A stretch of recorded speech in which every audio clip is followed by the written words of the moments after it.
In 700 AD, Amakuni, a renowned swordsmith, and his son Amakura spent 31 days secluded, pleading with the Shinto gods to create the ideal weapon. They defied convention and changed the course of history when they emerged with a revolutionary curved, single-edged sword. Was their creation the result of divine inspiration, talent, or something else entirely? Kosha. The swords they used then were large, cumbersome, double-edged, Chinese-designed weapons. Amakuni then began rebuilding his knowledge of metallurgy and learning whatever he could. When he eventually came out of his forge after a month or so, he was carrying a single-edged sword with a curve. All of the local swordsmiths made fun of him, laughed at him, and said he was a fool who had no idea what he was doing. That's not the way you do it. The following time the emperor went into combat, Amakuni stood on his front porch and began counting the blades. 2, 10, 15, 20, 100, 200, and 2 blades. All of them were undamaged. He was commended by the emperor, who declared, "You are the greatest swordsmith ever." They have adhered to that design ever since. Narrator. However, what was the key to Amakuni's innovative new design? What or who gave him the idea to depart from the one that had been in use for over a millennium? Was he just a bit too early? Or was it possible that he and his kid prayed to the Shinto gods for 7 days and nights and received unearthly guidance? Koshi.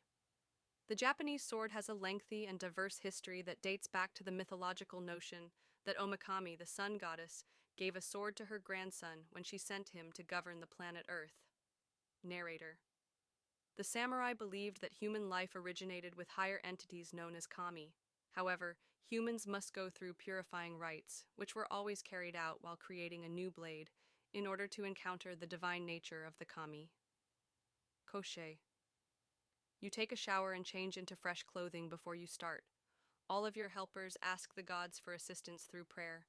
Some swordsmiths will recite their chant while they pound on the blade, since every hammer incorporates their chant into the metal as it compacts it. Narrator. Is it possible that the kami have truly interacted with Amakuni, the builder of the sword, and his son Amakura? And as ancient astronaut theorists think, could these Buddhist gods have originated from an alien world rather than a spiritual one?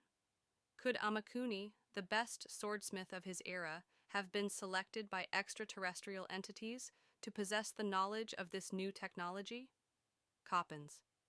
You need very intelligent people to use them when you offer them certain exceptionally powerful objects.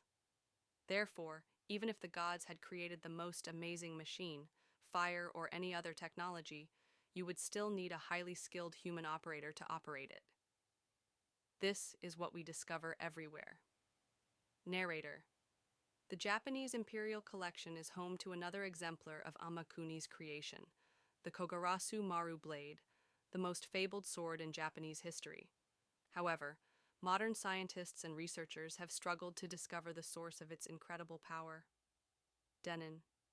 Naturally, the well-known tales constantly include the Japanese steel that is used to make samurai blades, because some of these processes can be quite sensitive to the precise detail of the temperature. It has proven exceedingly difficult to replicate. Its remarkable strength and resistance to oxidation, which are essential for maintaining anything sharp, as well as its flexibility and ability to fold repeatedly, are some of its qualities. Narrator. Is it possible that Amakuni was trained by a higher evolved race of beings because contemporary sword makers have not been able to produce blades of the same quality as his? And may there be some technology hidden in these old swords that we haven't yet found?